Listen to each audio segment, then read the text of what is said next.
Bonjour à tous, alors comme je vous le disais un petit peu dans l'urgence, j'enregistre une vidéo parce que maintenant il se confirme des nouvelles choses qui concernent notre ami Tony Morris et ça confirme selon moi un cas de corruption au plus haut point dans Watchtower et j'avais fait déjà une vidéo sur la corruption à l'intérieur de Watchtower, la corruption par l'argent, la corruption par le pouvoir. Et là, il y a de toute évidence les deux mélangés à très haut niveau, au niveau du collège central. Alors évidemment, Watchtower est empêtré dans ses propres contradictions, et c'est ce que nous allons démontrer, puisque maintenant les choses sont avérées. Tony Morris s'est fait payer gratis une maison en Caroline du Nord, dans la région où il avait été surveillant de circonscription avant d'être devenu un cardinal au Bethel de New York à l'époque et de devenir l'un des papes de Watchtower. Alors on va faire un retour en arrière et voir ce qui a pu arriver dans les mois passés, ce qui a fait que Tony Morris se retrouve empêtré dans un cas de corruption en étant sorti des témoins de Jéhovah et pourquoi c'est arrivé. Alors, bien sûr, c'est des suppositions, mais des conclusions qui deviennent aujourd'hui évidentes. Ça devient gros comme le nez au milieu de la figure de ce qui s'est passé réellement concernant cet ancien membre du Collège central. Alors, si on redéroule un petit peu les événements, ça a commencé donc au mois de février. À ce moment-là, une annonce tout à fait laconique apparaît sur jw.org dans les actualités, nous annonçant que Tony Morris n'est plus membre du Collège central.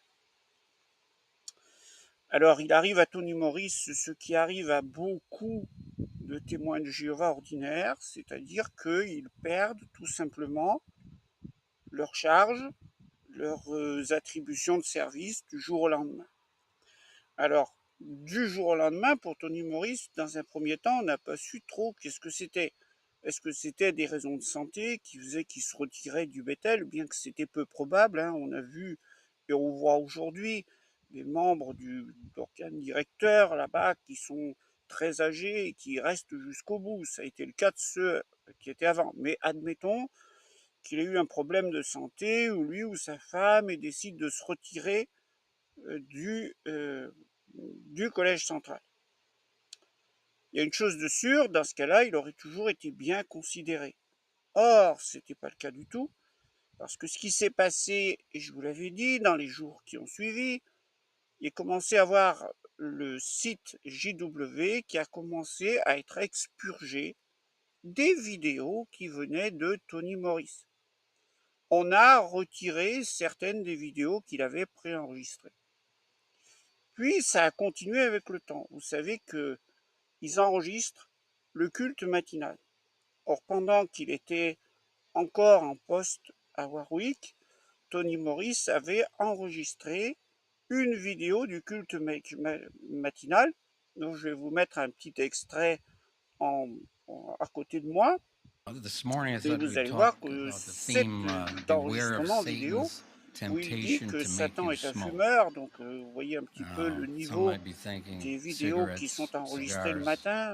Satan est un fumeur, bon, c'est-à-dire qu'elle mélange en quelque sorte la chute de Satan avec le fait qu'il ne faut pas fumer. C'est des choses qui sont complètement tirées par les cheveux, mais enfin c'est du Tony Morris.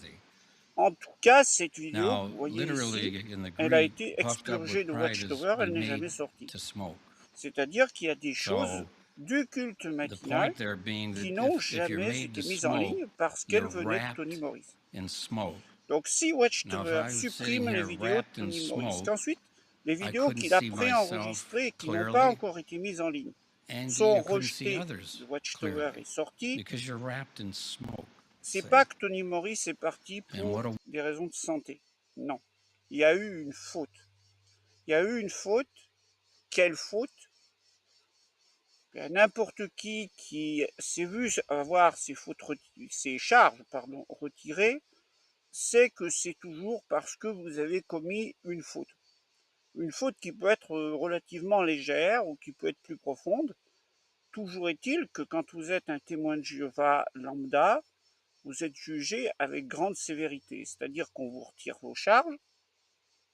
Si vous avez commis une faute, vous passez devant un comité judiciaire, ou vous repentez, vous êtes gardé, ou vous êtes exclu, ou voilà. Bon. Mais en admettant qu'on vous retire simplement vos charges, qu'est-ce qui se passe par la suite? Eh bien, vous vous retrouvez dans la congrégation lambda, et là, il y a quelque chose pour la personne qui l'a connu, hein, que ce soit des charges de pionnier, que ce soit des charges d'assistant, que ce soit des charges d'ancien, que ce soit autre chose, que vous ayez été admis dans un comité de construction ou quelque chose. À partir du moment où on vous retire ou qu'on vous empêche de continuer parce que vous avez une faute, vous supportez déjà d'être mis au placard. C'est-à-dire que d'un coup, vous aviez l'habitude d'être très occupé dans votre congrégation, dans votre service. Vous avez un peu, quelque sorte, un certain nombre d'automatismes qui reviennent en disant, voilà, je vais faire ça parce que, et puis d'un seul coup, vous dites, ah mais non, mais j'ai plus à le faire parce que, surtout si vous l'avez depuis plusieurs années.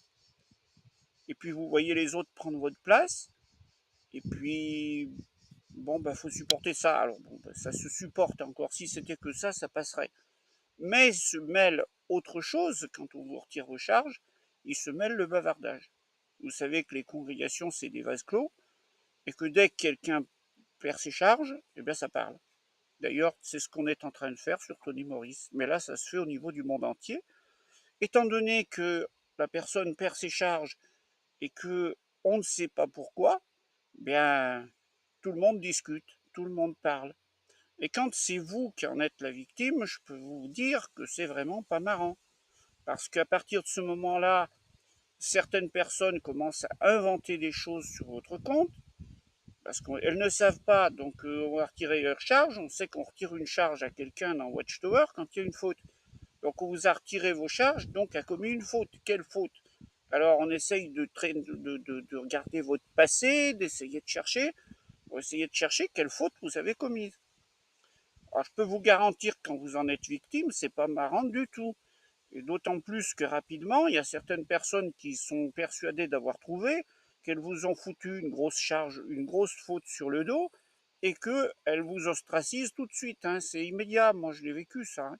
D'un seul coup, vous avez des personnes qui ne vous saluent plus dans la congrégation.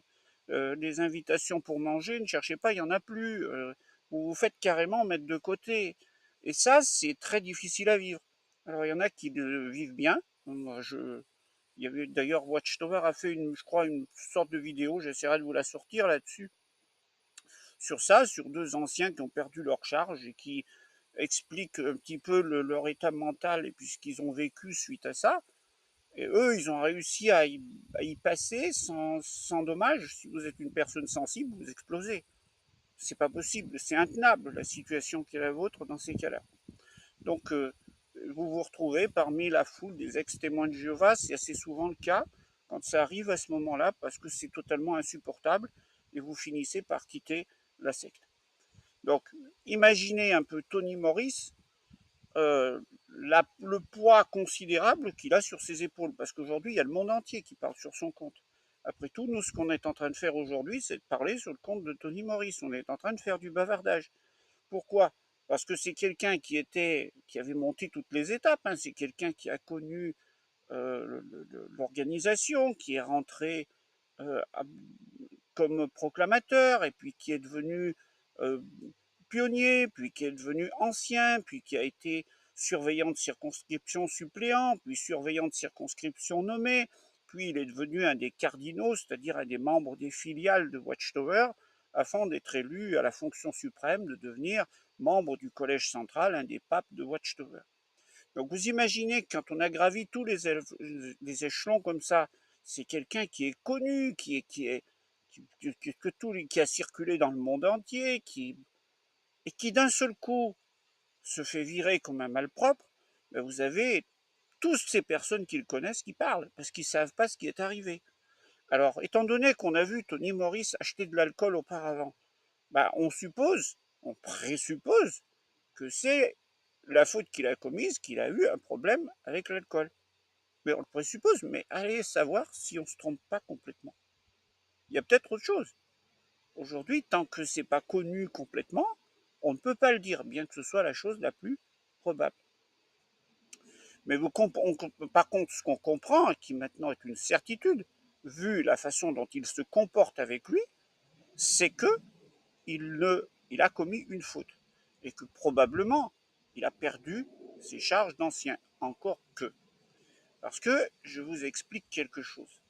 Quand nous sommes un témoin de Jéhovah lambda, un témoin de Jéhovah de congrégation, même nommé, un nommé ancien, nommé assistant ministériel, pionnier, si vous commettez une faute, bon, vos charges, elles sautent immédiatement, et de surcroît, vous passez devant ce qu'ils appellent maintenant, avant c'était le comité judiciaire, maintenant c'est le comité de discipline religieuse. Ok. Mais, si vous êtes un membre du Bethel, et que vous commettez une faute, c'est clairement dit dans le livre des anciens, on contacte le Bethel, mais on n'organise pas de comité judiciaire. Donc il y a un jugement différent pour les membres du Bethel. Et je ne sais pas quel est ce jugement. Ce que je pense, c'est que c'est plus probablement le comité de filiale, c'est-à-dire les cardinaux qui sont en dessus, qui organisent le jugement. Comment est-il jugé? Je ne sais pas. Alors dans le cas de Tony Morris, qui lui est carrément à la cime, il commet une faute. Comment ça se passe? Alors s'il a commis une faute, comment ça se passe pour quelqu'un comme lui? Ça se passerait normalement que déjà il est déchu de ses charges, donc ça on l'a vu, et c'est probablement ce qui nous fait dire, mais là il y a même certitude, il y a une faute, et à partir de ce moment-là, il devrait passer devant un comité judiciaire. Mais c'est là où ça commence à se corser pour Watchtower. Parce que la dernière fois qu'elle a viré quelqu'un du collège central, et qu'elle l'a viré manu militari, comme cela se passe pour n'importe quel membre du Bethel. Si un membre du Bethel commet une faute, il va se faire répudier du Bethel. Et puis, n'importe quel membre du Bethel qui est même chassé du Bethel simplement parce qu'il n'y a plus de travail pour lui est renvoyé dans sa congrégation, et puis basta. Il n'y a rien de fait pour cette personne. Et la personne qui commet une faute sera tout simplement maltraitée comme n'importe laquelle et renvoyée dehors du Bethel et débrouille-toi. Oui, mais quand on renvoie quelqu'un qui a été aux plus hautes fonctions, la dernière fois que Watchtower a renvoyé quelqu'un comme ça, sans ménagement, c'est en 1980, c'est avec Raymond Franz. Et ce qui s'est passé pour Watchtower, je peux vous dire, elle l'a encore ici, ce qui s'est passé. Parce que Raymond Franz est devenu l'apostat numéro 1 et mondial de Watchtower. C'est grâce à Raymond Franz qui a écrit 2 livres où on en sait plus sur la façon dont ça se passe à l'intérieur du collège central, qu'ils n'étudient pas la Bible, qu'ils font que de signer au bas de la page les tours de garde qui sont écrites par n'importe qui. On sait qu'ils n'utilisent pas la Bible dans les réunions du collège central, mais se permettent d'appliquer les doctrines qui viennent de Rutherford sans les remettre en cause. Et puis voilà, exactement comme l'Église catholique qui continue toutes les fadaises qui ont été enseignées au 3e et au 4e siècle de notre ère, même si c'est des bêtises abominables, on continue de les enseigner parce que c'est la tradition. Et chez Watchtower, c'est exactement la même chose. Ça a été mis au point par Russell et Rutherford. Si ses frères ont trouvé ça, c'est que c'était bien et on continue, on se pose plus de questions. Bon, ben, c'est ça à l'intérieur du collège central. Et c'est Raymond Franz qui nous l'a dit.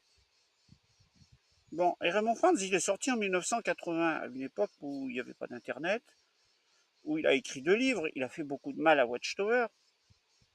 Qu'est-ce qui lui est arrivé à Raymond Franz? Maltraité comme il a été maltraité. On a fini aussi par l'expulser dehors. Qu'est-ce qu'il a fait? Il est allé retourner à la congrégation, se repentir pour revenir? Non, il est devenu apostat. Il est devenu la personne que l'on connaît. Imaginez qu'aujourd'hui Watchtower traite Tony Morris de la même façon, c'est-à-dire qu'elle le fiche dehors sans ménagement. Mais imaginez que le type se retourne, surtout que visiblement c'est quand même quelqu'un qui a l'air assez sanguin, Tony Morris. Imaginez qu'il se retourne et puis qu'il devienne aujourd'hui un apostat contre Watchtower. Vous imaginez un peu le cirque? Aujourd'hui, à l'ère d'Internet, à l'ère des réseaux sociaux, à l'ère de la diffusion de l'information comme ça sur Watchtower, à une vitesse énorme et très grande, mais qu'est-ce qui se passe? mais c'est la mort de Watchtower. C'était probablement un des risques qu'il y avait s'il foutait Tony Morris dehors, comme ça, sans ménagement. Donc, ayant une faute de commise, qu'est-ce qui s'est passé? Il s'est passé tout simplement qu'ils ont décidé de lui faire un parachutage à l'extérieur et en douceur.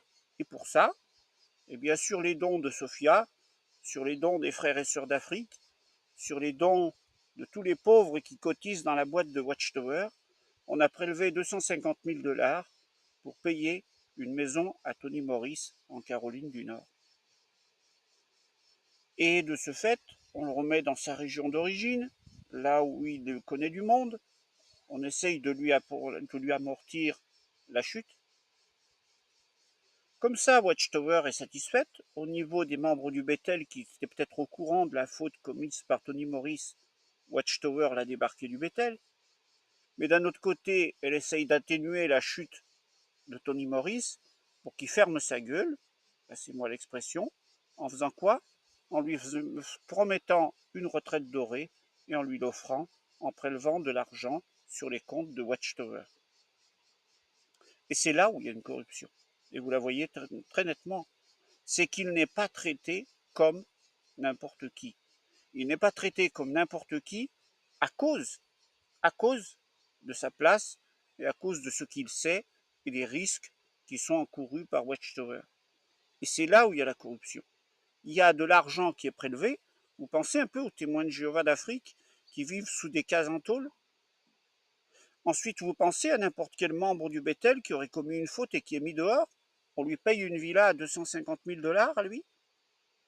Et les frères d'Afrique qui vivent sous des cases en tôle et qui mettent de l'argent pour Watchtower, ils savent que leur don a permis de financer une villa en Caroline du Nord pour 250 000 $ pour une même faute que eux, s'ils la commettaient, elle leur vaudrait l'exclusion sans ménagement de Watchtower et l'ostracisme.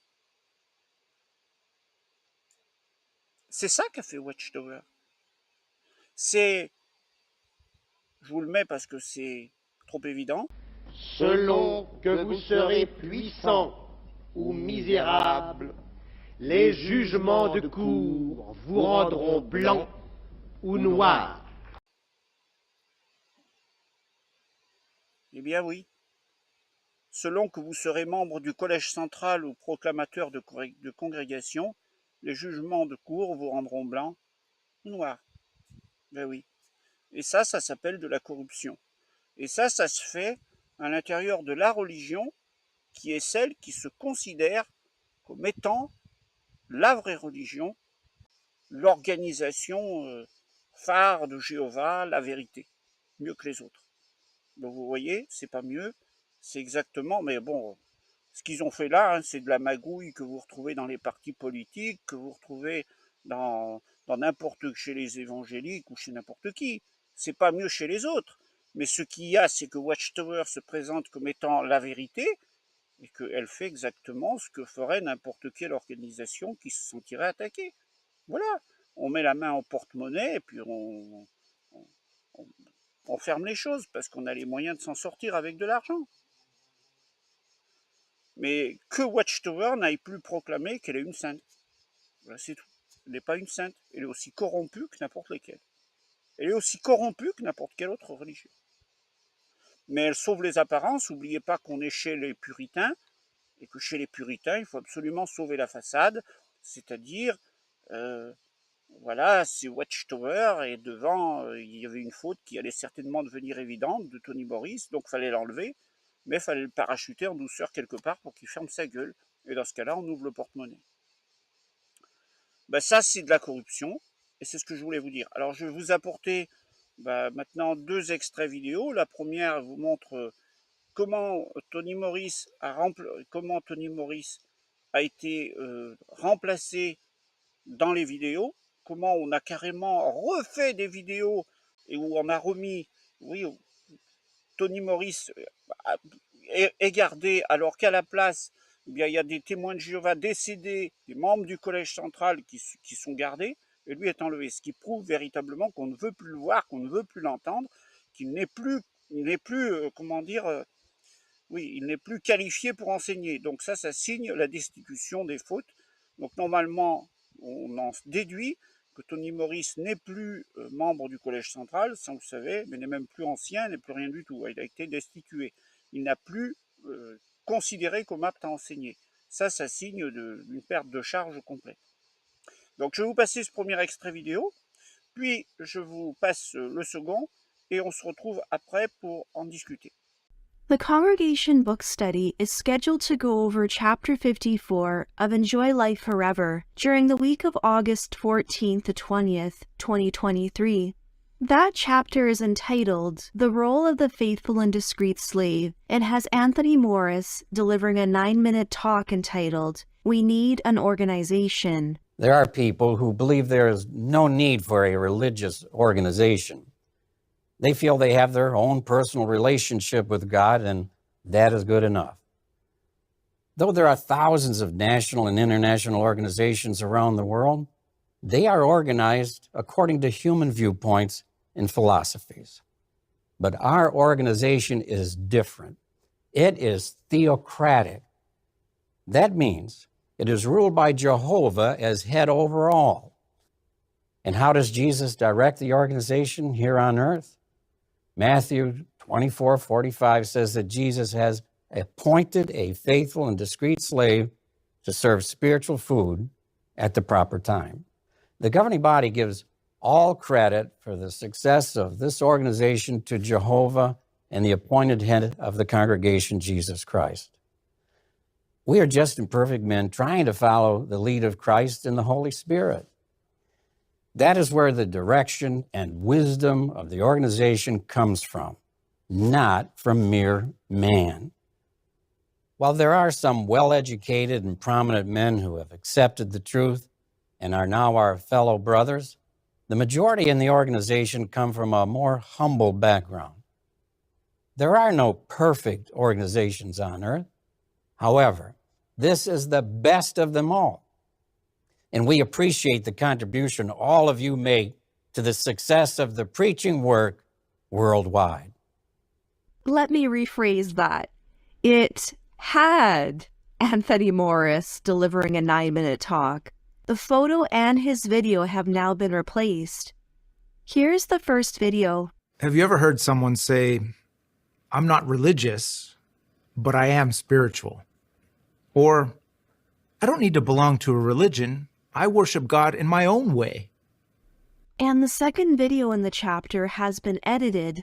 Jehovah's Witnesses are convinced that this system of things is deep into its last days. And the governing body is intent on reaching as many people as possible with the knowledge of God. We want to continue to oversee and give impetus to the preaching work, because this has to be done before the end comes. Mark 13:10.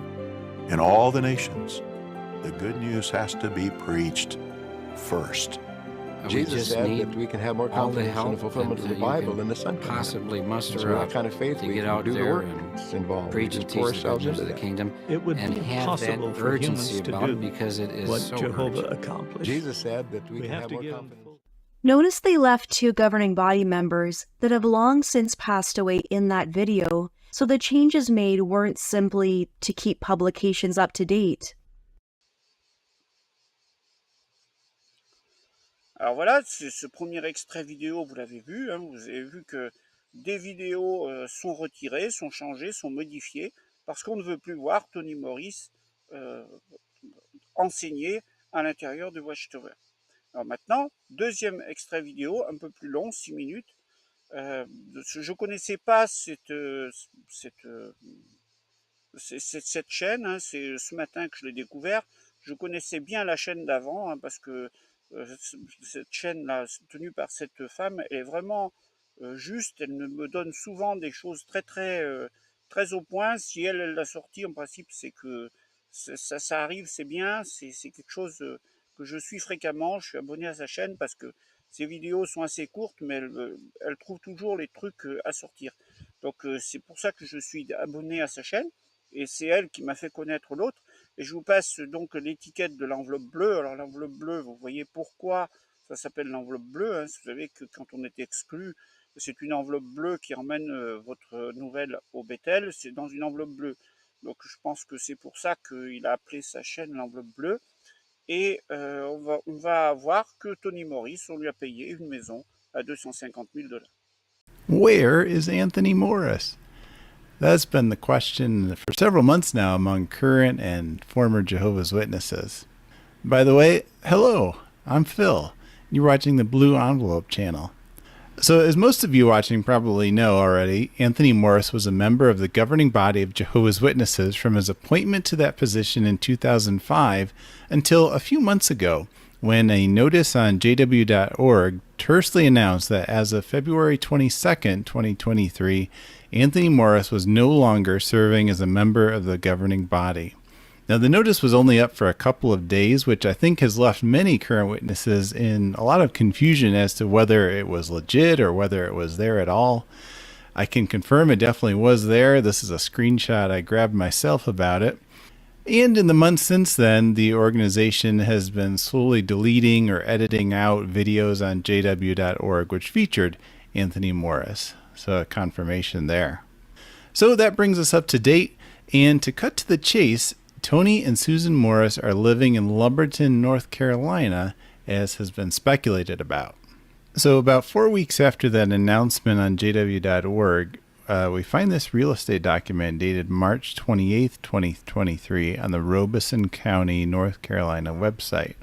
And what it describes here is a house, actually a townhouse, being purchased in Lumberton, North Carolina. It's being purchased from the developers called the Mid-South Investment Group. And the purchasers or grantees are three parties here: Anthony Morris III, Susan Morris, and the Religious Order of Jehovah's Witnesses. And the address there is Watchtower Farms. As the document points out, this is a life estate for the Morrises. And down a little further, it explains what this means. Basically, that Anthony and Susan can live on that property as long as they're living or until they move away. And at that time, as it says, then his or her life estate shall automatically terminate, and when both life estates have so terminated, Religious Order of Jehovah's Witnesses shall own the property in fee simple. And just to mention, I've kind of blocked out some of the address information here, not to dox anyone. Although that being said, these are public documents that anybody can look up on the county website. So as we see here, this is the entrance to this little subdivision or HOA, fairly new housing here. It's called Oak Point. And it's a little blurry on that sign, but you can see the Mid-South Investment Group is the developers of this subdivision. Okay, and this is the house that the Morrises are living in now. So it's sort of a duplex there. They're in the left side, number 309. If we look on Zillow, it has a little more information about the property, although the picture is the wrong property. So it mentions it was built in 2022. It's a 2-bed, 2-bath house, 1,585 square feet. It's interesting. So the house was built in December and put up for sale. And we can see there the date for pending sale was March 7th. So just about 2 weeks after that announcement on jw.org that Tony Morris was off the governing body. And then the sale closed on April 13th here, and the property was basically $250,000. I didn't see any mortgage paperwork on the county website, so evidently the organization paid cash for the property. You'll note that in the garage of the townhouse is a white Cadillac sedan, which might remind you of the white Cadillac sedan that Anthony Morris was driving in the Bottlegate video, which can be found on Lloyd Evans' channel. I'm not enough of a Caddy expert to say if it's the exact same white Cadillac that was in that video. The thing that jumped out to me, however, was the license plate on the Cadillac, which, although it's blurred out, you can definitely see it's a New York plate, which would make sense if the folks in this place had just recently moved from New York State. You can see the date on this photo is May 2023. Now, why Lumberton, North Carolina? Well, as we know, Lumberton has a history for the Morris family. As I've discussed in past videos about the Morrises, they took care of Susan's parents until their death in New England there. Her mother was the last to pass away in 1986, and it appears that the following year, the Morrises moved where the need was great. And so we find them in North Carolina in 1987, mainly in rural areas outside Fayetteville, North Carolina. So we'll see towns like Clinton, Shannon, and Lumberton pop up in their records. Around the time that both their boys graduated high school, Tony and Susan sold their house in Lumberton. And if he hadn't already been serving as a substitute circuit overseer in Rhode Island, it's during this time in North Carolina that Tony begins working as a substitute circuit overseer and then eventually is appointed as a full-time circuit overseer during his time in North Carolina. So the family lived in the Lumberton area for roughly 8 years or so, and it was essentially their last permanent address before the circuit work. There is a Kingdom Hall in Lumberton, and presumably that's where the Morrises are assigned to go to that hall. I'm not sure whether there's more than one congregation or not. Now, one interesting thing to note is that this wasn't the only townhouse that the organization bought that day. They also bought a second townhouse down the street. So this is the document from that townhouse purchase, again dated March 28th. The grantee is, again, the Religious Order of Jehovah's Witnesses.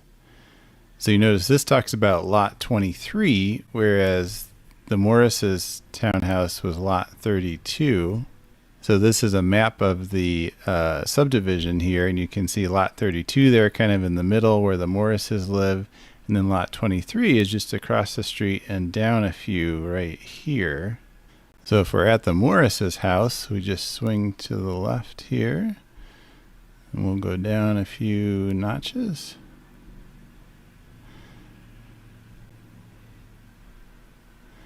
And if I'm counting my lots correctly, the left side of this duplex is the second townhouse that Jehovah's Witnesses bought. So it's just kind of interesting to ponder, why would they buy a second townhouse just down from where the Morrises live? And I can think of a number of reasons, some rather nefarious and some rather good-hearted, so hard to say.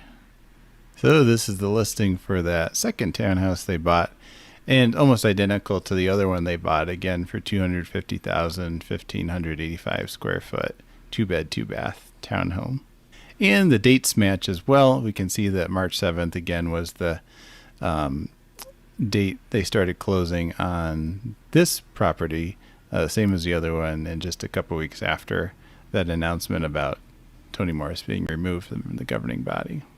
Okay, I think that brings us up to date on all the new information we have about the Morrises. Again, feel free to check out, I have a bunch of videos on the channel about the history and life of Anthony Morris and his family. So, what do you think? Leave a comment down below.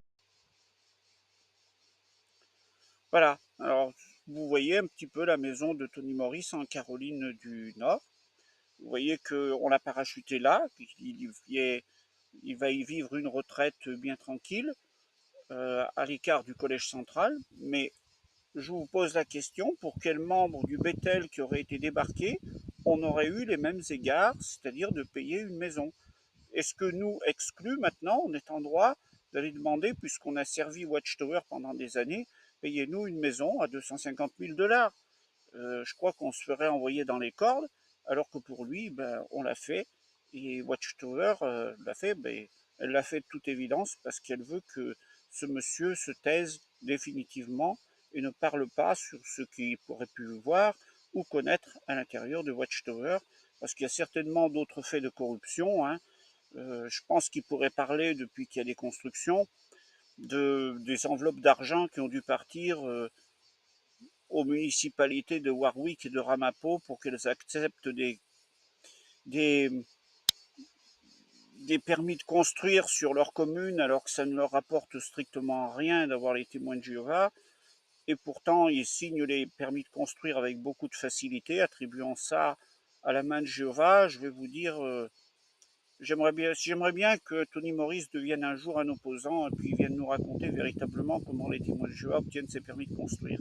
Parce que je pense que là, il y a rien de quoi dire. Donc la corruption, elle règne en maître. Alors vous voyez que, d'ailleurs, ils n'ont pas dépensé que 250 000 $, ils ont acheté une deuxième maison. Alors la deuxième maison, elle est pour qui? Allez savoir. Donc Watchtower, visiblement, a à loger des personnages encombrants. Ils ont déjà prévu une deuxième maison pour mettre quelqu'un à l'abri. Ça fait 500 000 $ prélevés sur les dons. Quand vous pensez à la petite Sophia qui devait refuser sa crème glacée parce qu'il fallait mettre des dons dans la boîte pour la construction de salle du royaume, c'est plus Watchtower Bible Tract Society, c'est Watchtower en ose et corruption. C'est ça maintenant, c'est comme ça que ça s'appelle maintenant. Ce n'est plus la voie de la vérité, c'est la voie de la religion, comme n'importe laquelle du monde, qui fait n'importe quoi et qui s'en sort parce que les catholiques aussi s'en sont sortis de toutes leurs histoires de pédophilie, avec des malversations, avec de l'argent, avec voilà. Alors bien sûr, les témoins de Jéhovah disaient c'est la fausse religion. Mais maintenant, la fausse religion, c'est aussi les témoins de Jéhovah. Ils agissent de la même façon.